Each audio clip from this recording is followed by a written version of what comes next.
거대한 콘크리트 장벽이 강이 물줄기를 가르며 하늘을 향해 치솟는 거대한 아치까지, 인간의 천재성은 자연의 힘을 길들이고 지구의 얼굴을 영원히 바꾸는 구조물들을 세웠다. 당신 앞에 세계에서 가장 장대한 댐 15곳이 있다.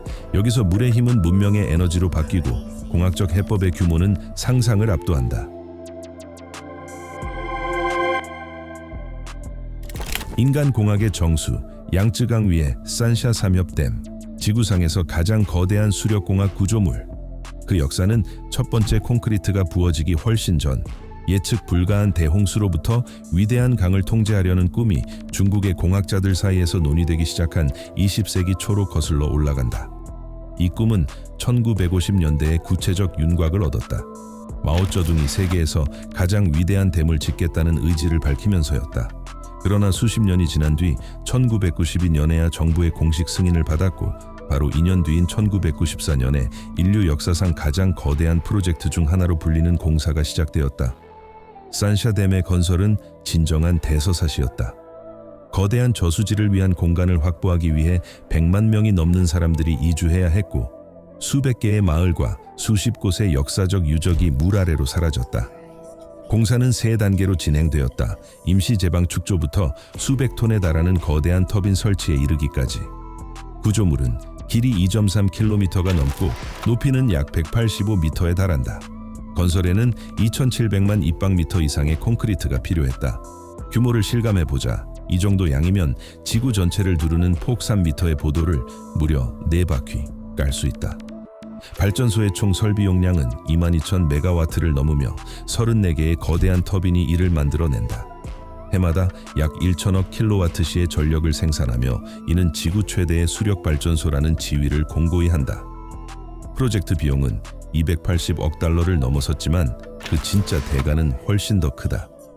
댐은 양쯔강의 생태계를 영원히 바꾸었고 희귀 서식지를 수몰시켰으며 어류의 회유를 방해하고 지역의 기후 조건까지 변화시켰다. 그럼에도 불구하고 중국에게 삼엽은 야망과 힘, 그리고 기술적 우월성의 상징이 되었다. 의견을 가르는 프로젝트지만 인류가 지구에서 가장 위대한 강들 중 하나를 길들일 수 있음을 역사에 각인시켰다. 그리고 어쩌면 이 거대한 콘크리트 벽들을 바라보며 우리는 이해하게 된다. 때때로 진정한 기적은 자연이 아니라 자연을 본떠보려 결심한 인간이 만든다는 것을. 혹독한 시베리아의 남쪽, 산들이 하늘을 가르고 예니세이가 바위를 뚫고 흐르는 곳에 지구에서 가장 강력한 수력공학 구조물 중 하나, 사야노슈셴스카야 수력발전소가 우뚝 서 있다. 이 전설적인 댐은 세계 9번째 규모로 여겨지며 단순한 에너지원이 아니라 러시아 기술력의 상징이 되었다. 건설은 1968년에 시작되었다. 급성장하는 시베리아의 산업 거대 기업들이 에너지를 필요로 할 때였다. 불과 10년 뒤 1978년 댐은 완공되었다. 건설에는 650만 입방미터의 콘크리트가 들어갔고 공사 비용은 당시 기준으로도 막대한 5억 달러 규모로 평가되었다. 발전소는 6,400메가와트의 용량을 갖추었고 각기 대도시 하나를 먹여 살릴 수 있을 만큼 강력한 10개의 터빈을 장착했다. 오늘날 사야노슈셴스카야 수력발전은 공장과 기업, 주거지와 인프라가 즐비한 시베리아 남부 전역을 움직이는 전력을 공급한다. 건설의 발휘자는 니키타 흐르쇼프였다. 그는 수력발전을 소련의 자립과 기술적 우월로 이끄는 길로 보았다. 냉전 시기에는 메가와트 하나하나가 경제적 의미뿐 아니라 정치적 의미까지 중요했다. 이 댐은 국가적 자부심의 일부가 되었다. 그 실루엣은 러시아 지폐를 장식하며 나라가 말 그대로 콘크리트와 강철 위에 미래를 세우던 시대를 상기시켰다. 오늘날 그 운명이 사고와 보수, 현대화의 굴곡을 겪고 있음에도 사야노슈셴스카야는 여전히 예니세이 위에 서서 자연의 힘을 붙드는 석상의 거인처럼 인간의 의지와 공학적 대담함의 기념비로 남아있다. 만약 당신이 아마존의 야생을 꿈꿔왔다면 희귀한 새들, 위풍당당한 제규어, 끝이 보이지 않는 열대우림, 브라질을 반드시 찾아야 한다. 그러나 이 모든 자연의 호화로움 사이에는 지구에서 가장 장대한 공학적 창조물 중 하나가 숨어있다. 파라주 토칸칭스 강 위에 세워진 투쿠루이 댐. 이 거대한 수력 발전소는 설비 용량으로 세계 네 번째를 차지하며 그 건설의 역사는 1970년대로 거슬러 올라간다. 공사는 1975년에 시작되어 1984년에 마무리되었다. 목표는 분명했다. 아마존 수계의 거친 물살을 활용해 급격히 성장하던 도시와 산업에 전기를 공급하는 것. 오늘날 투쿠루이는 8,300메가와트를 생산할 수 있으며 브라질의 핵심 전력 공급원 중 하나다. 이 거대한 콘크리트 벽을 만드는 데는 2천만 입방미터의 콘크리트가 필요했다. 그 자체로 공학적 위협의 규모를 반영하는 수치다. 그러나 이 프로젝트의 울로가 마냥 맑았던 것은 아니다. 댐은 에너지를 가져왔지만 논쟁도 나왔다. 건설 당시 광활한 땅들이 물에 잠겼고 그와 함께 사람들의 마을 전통 삶도 사라졌다. 지역 공동체의 이주는 익숙한 삶의 질서를 무너뜨렸고 사람들은 고향과 오래된 의식을 잃었다. 사실상 물과 함께 지역의 문화유산 일부가 사라졌다. 그럼에도 투쿠루이는 여전히 진보와 인간의 의지의 강력한 상징으로 남아있다. 저수지는 새로운 세계가 되었다. 새로운 생태계, 새로운 어종과 새들, 그리고 새로운 관광지까지. 그렇게 자연과 인간은 고통 없지 않았지만 여기에서 공존의 새로운 형태를 찾았다. 브라질과 파라과이의 국경, 울창한 열대림 사이로 거대한 파라나 강이 흐른다. 이 지역의 생명을 먹여 살리는 대동맥. 바로 이곳에 인류의 가장 놀라운 공학적 경이 중 하나, 규모와 출력, 역사로 사람을 경탄케 하는 이타이프 댐이 자리한다. 오래전 이곳에는 맑은 파라나 물에서 물고기를 잡으며 살아온 원주민들이 있었다. 이어 탐험가와 선교사가 그리고 지역의 모습을 영원히 바꿔놓을 구조물을 세우기 위한 건설자들이 찾아왔다. 댐 건설의 아이디어는 1960년대 두 나라가 공동의 미래를 위해 힘을 합하기로 결심했을 때 싹 텄다. 공사는 1975년에 시작되었고 9해 뒤인 1984년에 프로젝트가 완성되었다. 이 아치 중력식 댐은 그 크기만으로 압도한다. 높이 200m에 조금 못 미치며 길이는 7.5km가 넘는다. 이 타이프는 두 나라의 공동작품, 국제적 파트너십의 구현이었다. 브라질 대통령 에밀리우 가라스타주 메디시와 파라과이 지도자 알프레도 스트로에스네르가 서명한 협정은 양국이 비용뿐 아니라 이익도 나누도록 했다. 그리고 그 비용은 결코 적지 않았다. 약 195억 달러. 하지만 결과는 장대했다. 발전소 용량은 14,000메가와트를 넘고 연간 발전량은 약 9만 기가와트시에 달한다. 댐에는 20개의 터빈이 가동되며 매일 이곳에서 생산되는 에너지는 지구 전체를 이틀간 밝힐 만큼 방대하다고들 말한다. 건설에는 1200만 입방미터의 콘크리트가 사용되었고 이 타이프 호수로 알려진 저수지는 800제곱킬로미터가 넘는 면적으로 뻗어 계곡과 숲, 수많은 마을을 수몰시켰다. 막대한 영향, 수천 가구의 이주, 자연지역의 상실, 몇몇 동물종의 소멸, 에도 불구하고 이 타이프는 지역의 자부심이 되었다. 오늘날 댐 주변에는 생태 관광이 발전하고 생물 다양성 보존을 위한 보호구역과 센터들이 세워지고 있다. 이 타이프 댐은 단순한 에너지원이 아니다. 두 민족이 하나의 위대한 일을 위해 힘을 모아 거친 강을 힘, 진보, 협력의 상징으로 바꾸어 놓았다는 살아있는 증거다. 다시 혹한의 시베리아로 돌아가 보자. 차가운 바람이 솔내와 금속 냄새를 실어 나르고 앙가라 강이 태양 아래 액체 거울처럼 반짝이는 곳. 바로 이 끝없는 대지에 브라츠크 수력 발전소가 서 있다. 소비에트 공학의 가장 상징적인 기념물들 중 하나이자 세계 11번째 규모의 댐. 건설은 1954년에 시작되어 10년 뒤 1964년에 완료되었다. 소비에트 연방이 기술적 선도국을 지향하던 시기였고 브라츠크 수력 발전소는 인간이 자연을 굴복시킬 수 있다는 믿음의 자부심이었다. 댐의 높이는 120m가 넘고 강을 따라 4km에 걸쳐 뻗어 있다. 한눈에 담기 힘든 거대 구조물이다.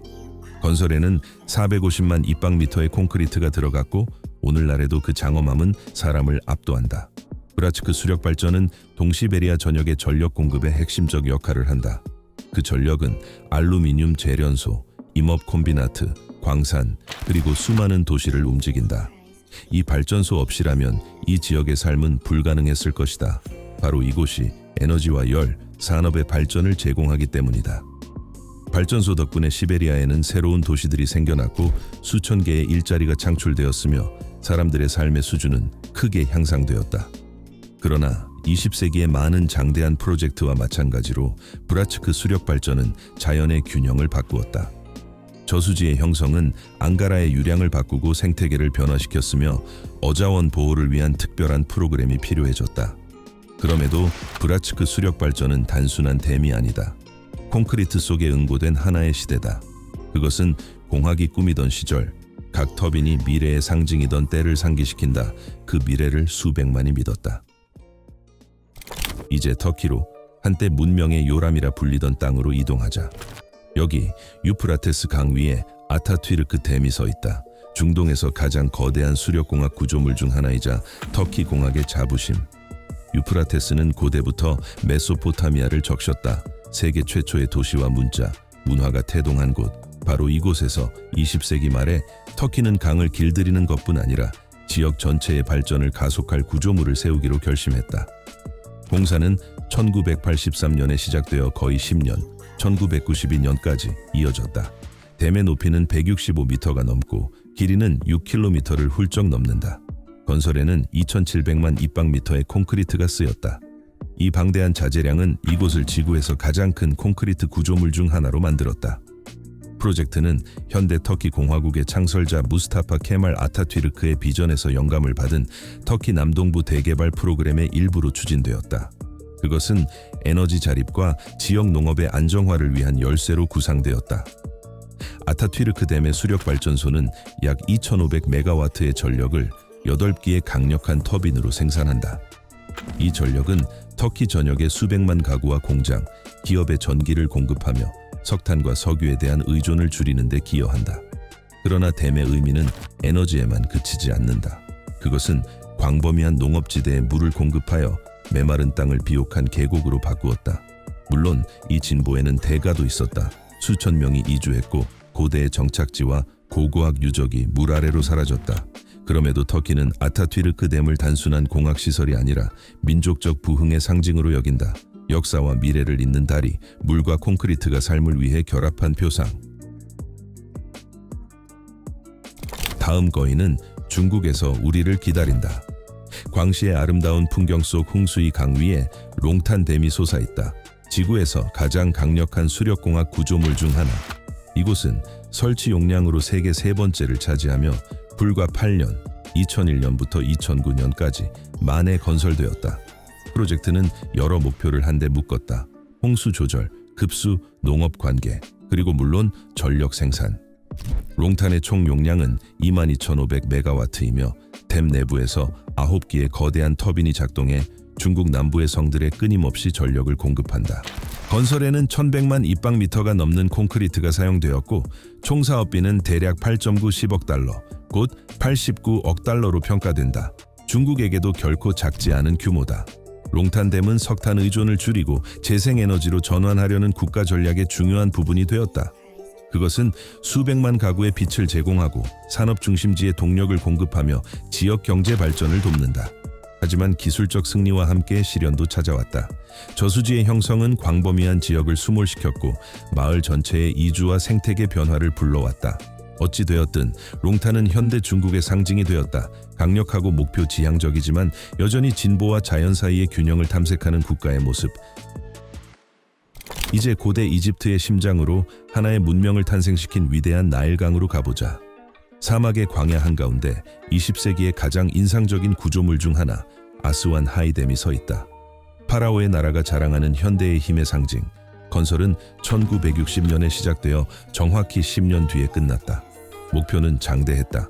영원한 나일강의 범람을 길들이고 이집트에 관계용 물을 공급하며 유출을 조절하고 물론 전기를 생산하는 것. 댐은 4km에 걸쳐 뻗어 있고 높이는 110m에 달하며 기초부의 너비는 거의 1km다. 규모와 의미 면에서 세계에서 가장 거대한 구조물 중 하나다. 아스완 수력발전소의 설치 용량은 11,000메가와트를 넘으며 12기의 거대한 터빈이 나라의 상당 부분의 전기를 공급한다. 그러나 그 의미는 전력 생산을 훨씬 넘어선다. 댐은 이집트의 얼굴 자체를 바꿔놓았다. 사막을 비옥지로 바꾸고 농부들이 연중 수확할 수 있게 했으며 국가에 안정적인 수자원을 제공했다. 건설에는 4,300만 입방미터의 콘크리트가 사용되었고 프로젝트 비용은 약 10억 달러였다. 당시로서는 실로 천문학적 수치. 자금은 이집트 예산과 국제 차관, 그리고 수에즈 운하 국유화 이후의 수입 등 여러 경로를 통해 조달되었다. 프로젝트의 주도자는 가말 압델 나세르 대통령이었다. 그에게 댐은 민족적 자긍심의 과업이었다. 그것은 이집트가 스스로 운명을 결정하는 새로운 독립과 힘의 시대를 상징했다. 오늘날에도 댐은 막대한 역할을 한다. 홍수로부터 나라를 지키고 들판을 적시며 도시를 밝히고 수백만 이집트인의 삶을 떠받친다. 그러나 모든 장대한 자연 개입과 마찬가지로 이 프로젝트는 나일의 생태계를 바꾸었고 어업과 퇴적 과정에 영향을 미쳤다. 그럼에도 아스완 하이댐은 인류 공학의 위대한 승리 중 하나로 남아 고대의 강이 현대의 자리를 내어준 장엄한 증표로 서 있다. 이젠 바다를 건너 설경으로 빛나는 캐나다로 가보자. 북부 퀘벡의 거친 대지 한가운데 로베르 브라사 수력발전소 옛 그랑드2가 위용을 뽐낸다. 이 거대한 댐은 이름난 제임스 베이 프로젝트의 일부로 북미에서 가장 인상적인 구조물 중 하나다. 건설은 1974년에 시작되어 1981년에 마무리되었다. 프로젝트의 야심찬 목표는 북부 퀘벡의 강들이 품은 에너지를 활용하여 지역 경제 성장의 토대를 마련하는 것이었다.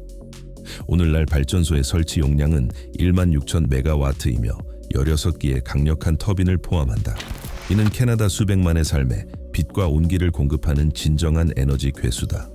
건설에는 850만 입방미터의 콘크리트가 들어갔고 그 덕분에 라그랑드 강이 강력한 수압을 견디는 견고한 구조가 만들어졌다. 프로젝트 비용은 약 135억 캐나다 달러였고 투자는 완전히 회수되었다. 발전소는 가정과 학교, 병원, 산업시설과 광산에 안정적인 전력을 공급한다. 로베르 브라사 수력발전소는 단순한 인프라가 아니다. 퀘벡 에너지 시스템의 심장, 자립과 정정 에너지의 상징이다. 프로젝트는 주정부 수상 로베르 브라사가 주도했으며 그의 이름을 따서 발전소의 이름이 붙었다. 이 거대한 재생에너지의 발걸음은 캐나다가 기술 진보, 생태, 민족적 자부심을 하나의 강력한 공학적 구현으로 결합할 수 있음을 보여준 사례가 되었다. 이제 아프리카의 심장부로 잠베지 강이 대륙을 가르며 두 나라의 경계를 이루는 곳으로 향하자. 이곳에 카리바 댐이 서 있다. 잠비아와 짐바브웨가 강을 길들이고 그 힘을 에너지로 바꾸려는 공동의 목표로 함께 세운 거인. 건설은 1955년에 시작되어 불과 4년 만인 1959년에 완료되었다. 댐의 길이는 거의 600m, 높이는 120m가 넘고 기초부의 너비는 약 23m다. 이 아치형 구조물은 잠베지의 엄청난 수압을 견딜 수 있다. 카리바의 용량은 1620메가와트로 댐 양쪽의 두 나라와 수백만 사람들에게 전기를 공급한다. 프로젝트는 1억 2,600만 달러가 들었다. 20세기 중엽 기준으로 막대한 금액. 자금은 세계은행과 영국 정부, 당시 북로디지아와 남로디지아 행정당국의 지원으로 조달되었다. 하지만 이 공학의 경위 뒤에는 비극도 있었다. 공사 기간 수백 명의 현지 주민들이 집을 떠나야 했고 광대한 지역이 물에 잠겼다. 그럼에도 댐은 지역 발전과 새로운 도로, 전기의 보급, 경제 성장을 가져왔다. 오늘날 카리바는 단순한 숨은 시설이 아니라 하나의 수상 세계다.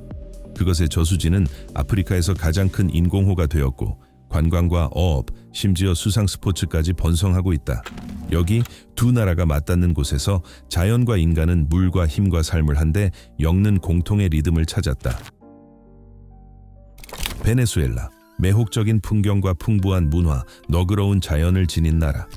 전 세계에서 가장 높은 폭포인 전설의 아내를 포함한 수많은 폭포가 굉음을 내며 떨어지고 물 많은 강들이 정글과 사바나를 가로지른다. 그러나 그 모든 자연의 경이들 사이에서 인간의 손길이 만든 창조물 하나가 돋보인다. 공식 명칭 시몬 볼리바르인 구리 수력 발전소다. 거대한 댐은 카로니 강 위에 서 있으며 설치 용량 기준으로 세계 네 번째로 꼽힌다. 건설은 무려 23년, 1963년부터 1986년까지 동안 이어졌다. 목표는 야심찼다. 급성장하는 베네수엘라의 도시들의 안정적 전력을 공급하고 거센 강의 흐름을 번영의 원천으로 바꾸는 것. 오늘날 구리는 만여 메가와트가 넘는 전력을 생산할 수 있으며 국가 전체 전력 수요의 약 70%를 책임진다. 사실상 베네수엘라 전력 시스템의 심장으로 도시와 공장, 수백만 가구를 먹여 살린다. 댐 내부의 거대한 기계실에는 20개의 터빈 발전기가 있다. 이들이 합쳐내는 전력은 작은 국가에 비견될 만큼 막강하다. 이 콘크리트의 경의를 세우는 데는 1400만 입방미터의 콘크리트가 필요했다. 어지럼증을 일으킬 만큼 큰 숫자다. 저수지는 4000제곱킬로미터가 넘는 면적으로 펼쳐졌다. 많은 이들이 그것을 그냥 댐이라 부르지만 이곳은 그 자체로 아름답다. 하늘을 비추는 물과 멀리 이어지는 푸른 구릉들, 배를 타고 낚시를 즐기려는 사람들과 남미에서 가장 강력한 강 중 하나를 길들인 인간의 솜씨를 보려는 관광객들이 전 세계에서 모여든다. 이제 미국으로 향하자. 워싱턴주의 광활한 대지, 컬럼비아 강 위로 전설의 그랜드 쿨리 댐이 솟아있다. 대공황 시대의 상징이자 인간의 끈기를 기리는 공학적 기념비. 건설은 1933년에 시작되었다. 컬럼비아 유역 개발을 위한 연방 프로젝트의 일환이었다. 주도자는 다름 아닌 프랭클린 델라노 루스벨트. 그는 대규모 인프라가 빛과 물을 제공할 뿐 아니라 사람들에게 미래에 대한 믿음을 되찾아 줄 수 있다고 믿었다. 목표는 미국 서부를 변화시키는 것이었다. 농부들에게 광해수를, 산업의 에너지를, 사람들에게 일자리를. 그리고 루스벨트는 옳았다. 오늘날 그랜드 쿨리는 미국 최대의 수력 발전소이자 설치 용량으로 세계 5번째에 해당한다. 그 잠재력은 6800메가와트, 거대한 기계실에는 33기의 터빈 발전기가 들어차 있다. 건설에는 1200만 입방미터의 콘크리트가 사용되었다. 이만큼이면 도시 하나를 지을 수도 있다. 이 콘크리트 거석은 강이 막대한 수압을 버텨내며 거친 물살을 미국 북서부 수백만 가구를 밝히는 에너지로 바꾼다. 그랜드 쿨리는 단순한 댐이 아니다. 살아있는 전설이다. 위기에 지친 미국이 다시 일어섰던 시대를 상기시킨다. 사람들은 그것을 컬럼비아의 돌 심장이라 부른다. 그 앞에 서면 공학이 예술 못지않게 사람의 마음을 움직일 수 있음을 깨닫게 된다. 이제 다시 중국으로. 강들이 산맥을 가르고 때로는 공학적 구상이 자연과 맞먹는 곳. 나라의 남서부 진사강 위로 실로드 댐이 솟아있다. 인류 역사상 가장 강력한 수력 구조물 중 하나. 이 아치형 콘크리트 벽은 진정한 기술의 경이. 높이는 285m가 넘고 길이는 약 700m에 이른다. 공사는 2003년에 시작되어 정확히 10년 뒤 2013년에 끝났다. 프로젝트는 진사강 유역에 수력발전소 연쇄를 구축하려는 국가계획의 일부였다. 목표는 중국 수천만 주민에게 전력을 공급하고 화석연료 사용을 줄이는 것이었다. 총 사업비는 270억 달러에 달했고 자금은 전액 중국 정부가 조달했다. 댐의 용량은 상상을 초월한다. 13,800메가와트, 18기의 거대한 터빈이 이를 만들어낸다. 이 전력은 광시와 광둥성, 그리고 중국 남부의 산업과 거대 도시들을 먹여 살린다. 건설에는 거의 1,300만 입방미터의 콘크리트가 투입되었다. 그러나 이 장대한 성공 뒤에는 높은 대가가 있었다. 광활한 지역이 수몰되었고 수천 명이 이주했으며 자연 생태계는 영원히 바뀌었다. 그럼에도 실로드는 중국의 새로운 에너지 시대, 정정원으로 나아가려는 결의와 기술적 우월의 상징이 되었다. 이 구조물은 보여준다. 진보란 언제나 타협이며 인류는 꿈과 결과 사이의 균형을 끊임없이 찾아 나선다는 것을. 이제 남아시아, 위대한 인더스강으로 가보자. 파키스탄의 심장부에 솟아있는 타벨라 댐은 지구에서 가장 거대한 흙댐들 중 하나다. 설치 용량 기준으로 세계 2번째로 꼽히며 진정한 공학의 명작이다. 공사는 1968년에 시작되어 8해 동안 이어졌고 1976년에 거대한 벽이 완성되었다. 높이는 거의 150m, 길이는 9km에 이른다. 그 장관은 실제로 숨을 멎게 한다. 프로젝트의 핵심 목표는 인더스의 힘을 3가지 과제에 활용하는 것이었다. 전력 공급, 홍수 조절, 광대한 농업지대의 관계. 타벨라는 4,800메가와트를 생산할 수 있으며 각 175에서 487메가와트를 내는 14기의 터빈을 사용한다. 건설에는 1,200만 입방미터의 콘크리트가 투입되었고 프로젝트 비용은 15억 달러를 넘어섰다. 이 댐은 파키스탄 전력 시스템의 심장이 되었고 그 산업과 농장, 도시를 먹여 살린다. 덕분에 수백만 헥타르의 땅이 물을 공급받았고 나라는 식량 자립으로 가는 거대한 발걸음을 내디뎠다. 프로젝트는 세계은행과 아시아개발은행을 포함한 국제기구의 자금 지원으로 추진되었다. 이는 타벨라가 파키스탄뿐 아니라 지역 전체의 중요함을 보여준다.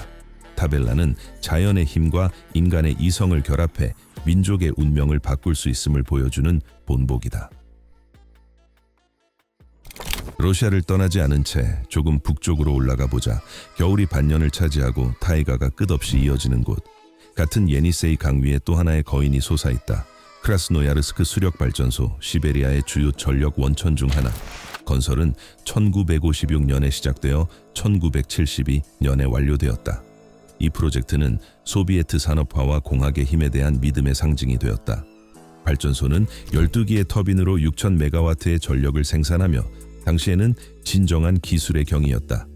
건설에는 570만 입방미터의 콘크리트가 필요했고 총 비용은 약 15억 달러에 달했다. 당시로서는 막대한 투자였다. 이 댐은 시베리아를 밝히는 데 그치지 않고 새로운 도시와 공장, 기업의 생명을 불어넣어 지역 산업의 버팀목이 되었다. 그러나 이처럼 장대한 프로젝트에는 언제나 이면이 있다. 크라스노야르스크 수력발전의 건설은 강의 생태계를 바꾸었다. 거대한 면적이 수몰되고 물길이 바뀌었으며 몇몇 어종이 사라졌다. 오늘날에도 발전소는 지속적인 관리가 필요하고 퇴적물과 노후 설비에 맞서는데 해마다 수백만 달러가 들어간다. 그럼에도 크라스노야르스크 수력발전소는 세월을 견딘 공학의 경이로 남아있다. 그것은 여전히 그 규모와 힘으로 사람을 압도하며 나라가 장대한 미래를 꿈꾸고 자연에 도전하기를 두려워하지 않던 시대를 비춘다. 이 장대한 댐들은 인간의 힘과 이성, 그리고 자연을 정복하려는 열망의 구현이다. 그들은 강과 나라, 그리고 수백만 사람들의 운명을 바꾸며 진보와 공학적 위대함의 상징이 되었다. 그러나 물이 그러하듯 그들은 말한다. 모든 힘에는 균형이 필요하다고. 그리고 강이 계속해서 흐르는 한 인간은 그 에너지를 이끌 새로운 방법을 찾을 것이다. 미래를 위하여.